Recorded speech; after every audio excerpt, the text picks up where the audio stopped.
It is a truth universally acknowledged that a one-star rating is an absolutely horrible book, while a five-star rating means it's absolute perfection for the person who's read it. So I've been thinking the past few days and I've realized that my star rating makes absolutely no sense at all. Because for the most part, I go with my gut. And then I realized after going through a few reviews the past few weeks that everyone's star rating is so different except when it comes to a 1 star and a 5 star. So take for example, if someone says they rate a book 5 stars, you absolutely know that the person who read this book must have loved it to bits. And if it's 1 star, you just know that the person must have hated every second of their life while they were reading the book.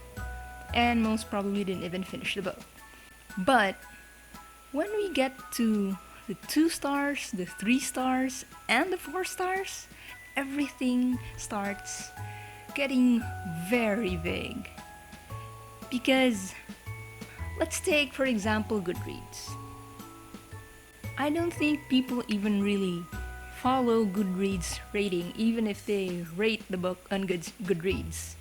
Because if you actually look at it, 1 star, didn't like it. 2 stars, it was okay. 3 stars, liked it. 4 stars, really liked it. And 5 stars, it was amazing. But most of the time, I've noticed when people say 3 stars, yeah, they liked it, but usually they mean it was okay.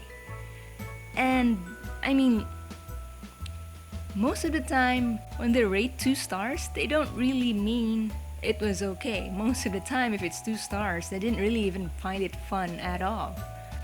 But this has been sort of the rating that I've been using as a basis. Although most of the time I just go with my gut feeling. But yeah, so it doesn't really make much sense. You see, if you rate 3 stars, I'm going to assume that you liked it but with reservations, but you still liked it. But to some people, when they rate it 3 stars, they liked it but in general won't really recommend it to other people. Usually when it's 3 stars, it's lukewarm. And some people even see 3 stars as a bad rating. So, it's not really standard. We all mean different things when we say 2, 3, or 4 stars. So I've decided that from here on out, I'm going to standardize my ratings so that it will make sense for future me. I went through Google the last few days and checked what do other people mean when they rate 2, 3, or 4 stars. And I came across this website, samuelmullen.com, and I really like his style of rating. So he divided his ratings into 5 different stats. So those stats are enjoyment, recommendation, rereadability, style, and internal response. Going through his article, I've decided I want to adapt this kind of rating because it makes more sense and it's easier for future me to understand what I mean when I'm giving it a 2, a 3, or a 4 star.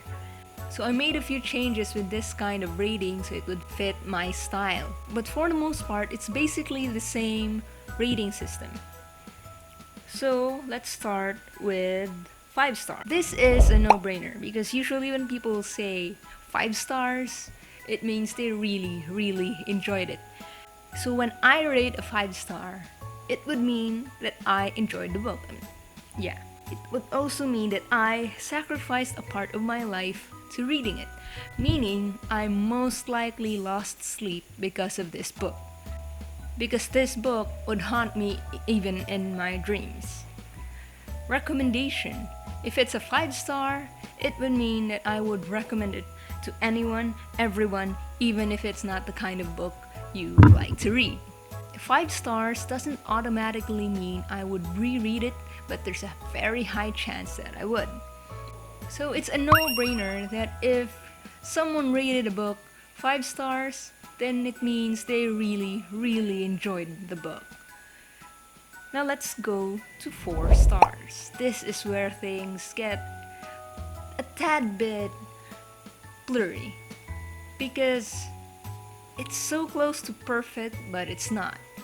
So what do I mean when I give a book 4 stars? If it's a 4-star book, then it's most likely a book that I look forward to opening again. It doesn't necessarily mean that I lost sleep over it, but I'm excited to pick it back up again. But I'm not going to sacrifice part of my life just to read it. Would I recommend it to people? Yes, but only to people that I would feel like it's a good fit. Let's say a thriller novel. If I rate it 4 stars, I most likely will recommend it to people who likes thriller books. I would recommend it to those who don't like thriller books, but with a little reservation. Which means if I rate it 4 stars, and you're a person that I feel like doesn't read much of thriller novels, I won't actively recommend the book to you, but if you're already showing interest about the book and is just looking for an excuse to read it, then I would recommend the book to you. Would I reread it? Maybe.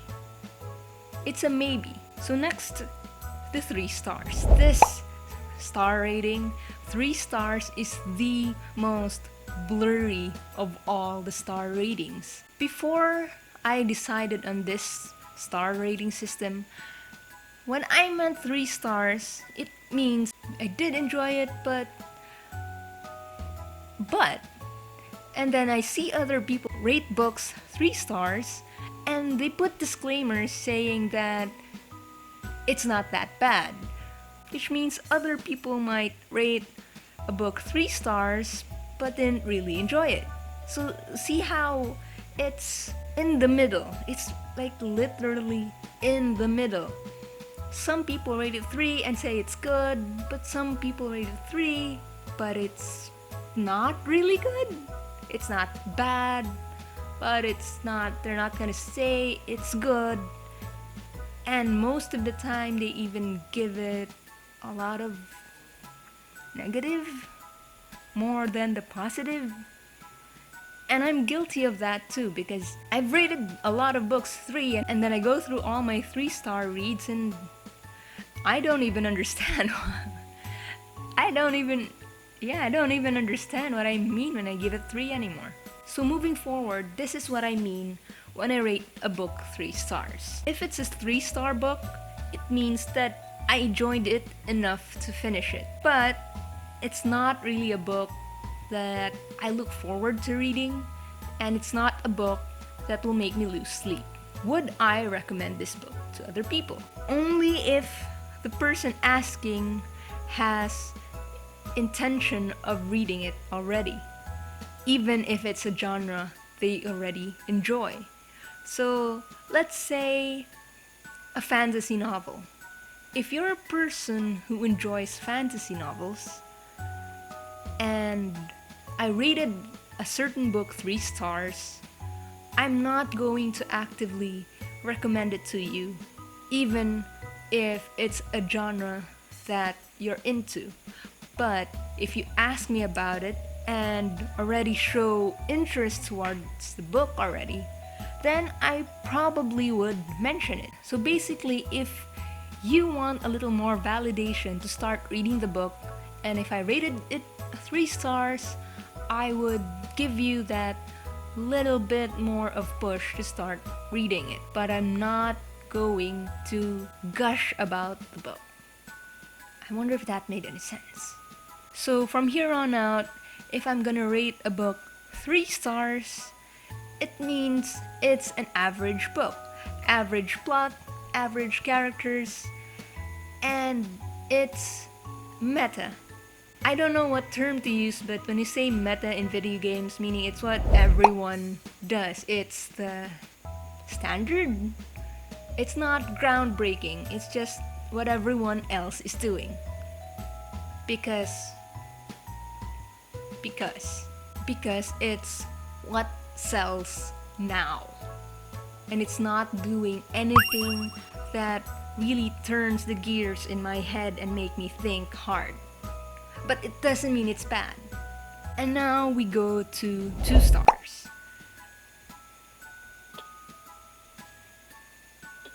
This one, most of the time when people rate 2 stars, it's a bad book. But when I rate 2 stars, I don't really mean it's a bad book. Because, come on, let's look again at Goodreads. 2 stars, it was okay. And for a good few months, maybe even more than a year, when I rated a book 2 stars, I went with that. It was okay. Now that I think about it, my 3 stars also meant it was okay. So, see how confusing past me was? And to some people, when they say 2 stars, it's a horrible book.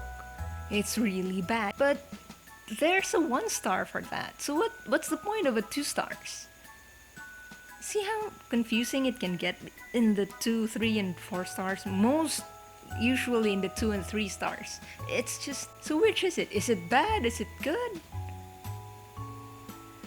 So for 2 stars, this is how I'll be reading it. So going forward, if I rate a book 2 stars, it means that I finished it for the sake of finishing it. It's not the kind of book that I'm actively wanting to find out the end. I just want to finish it. Because I don't know why, I just want to finish it. So that's why it's 2 star. Would I recommend a 2 star book? I won't recommend it to anyone, but I won't discourage people from reading it. So you see now how different it is from a 3 star with this kind of rating. Would I reread it?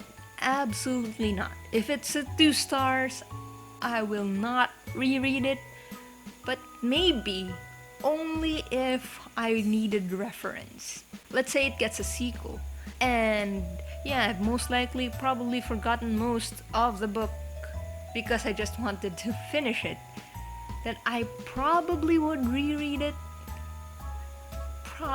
with a lot of hesitation. Because why would I want to waste my time again?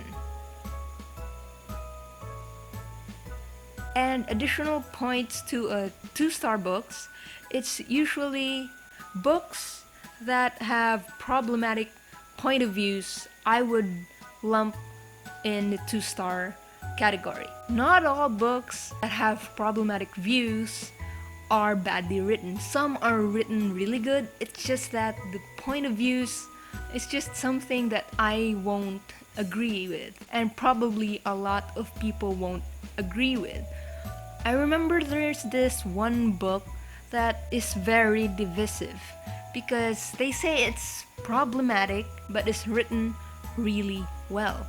I haven't read the book, but if it's something like that, if I've read it and finish it for the sake of finishing, then yeah, I would probably lump it in the 2 star category. Would I give this author a second chance? For 2 star book, I might, but I won't be actively looking for their books anymore. And so finally we come to the 1 star book. This one's very easy to explain. If anyone ever rates a book 1 star, then they most likely hated the book with so much passion. There are some outliers who probably rate a 1 star without such passionate hate for the book and would prefer to rate it no stars. I don't really like rating a book no stars because it doesn't make sense for me, but I see how other people would prefer to not give it a star if it's something they passionately hate. So for the system I'm adapting, when I rate a book 1 star, it means it's a big no, no, no. No. Usually it's a book that not only has a problematic point of view, but has a very bad writing style that accompanies it. It's just horrible. That would be the perfect term. 1 star means horrible. 1 star means this book shouldn't have existed. 1 star means why? Usually, if it's a 1 star, it means it's a book I didn't finish, and if I finished it, then I've questioned my life choices the entire time I've been reading it. Or maybe I was holding up hope that it would get better, but didn't, and up to the very end of the book, I questioned my life choices at that point. A 1 star book, it's usually a book that made me feel so much emotions, and it's not the happy kind. It's the kind where you want to pick up plates and just throw it at the wall. It's the kind of book that you want to choke people. People meaning the person who wrote the book. Yes, it's the kind of book that will usually evoke violent reactions. So is it a waste of time? Yes, of course. If it's a 1 star book, then it's a book that I wish I could take back the time that I spent on it. It's a kind of book that I will probably avoid the author at all costs. So yeah, blacklist. It's an author I will definitely blacklist. But the thing is, I don't really have that many 1 star rating because I haven't really read that diversely yet to have met an author that would make me want to kill some. And also, with the advent of social media, it's a lot easier to figure out which authors are problematic, ones you should be wary of when you attempt to read their books. I'm not saying that I approve of cancel culture because I like to give people a second chance, but when you see an author that's so problematic that it's got thousands of people up in arms, then yeah, you have to question, should I even bother reading this book? Well, that's a black hole I'd rather not go into right now. So yeah, so from here on out, that's how I plan on rating my books. But it's only for books starting from now. I'm not gonna backtrack and re-rate the books I've already rated before I've decided to do this, because that's just too much work. Anything after this, people would at least now have a reference to what I mean when I give a book 1, 2, 3, 4, or 5 stars. But how about you? What do you mean when you give those numbers to a book? Because I'm sure we all have different meanings when it comes to those numbers. So let me know, what do you mean when you give those ratings? See you in the next one.